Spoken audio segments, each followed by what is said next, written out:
আসসালামু আলাইকুম। এই হলো কোরবানির গরু। গর্ত করা হলো রক্তগুলা যাতে গর্ততে দিয়ে আবার ঢেকে দেওয়া হয়। সবাই মিলে গরুটাকে পা বাঁধা হলো। পা বাঁধার সহ হুজুরে জবাই করলো। জবাই করার পরে রক্তগুলা গর্তের মধ্যে ফালানো হয়েছে। গরুর মাংস কেটে দিচ্ছি আমি। সবাই মিলে কাটি দেওয়ার পর ছোট ছোট টুকরা করা হচ্ছে। ছোট টুকরা করার পরে এটা মাপ দেওয়া হচ্ছে ডিজিটাল পাল্লায়। তারপরে এটা থেকে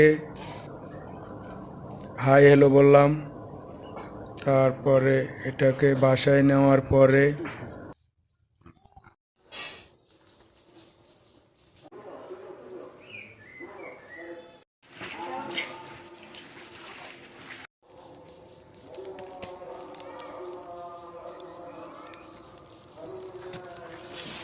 ঈদের নামাজ কি মনে করো তুমি? সাদা খাইছে না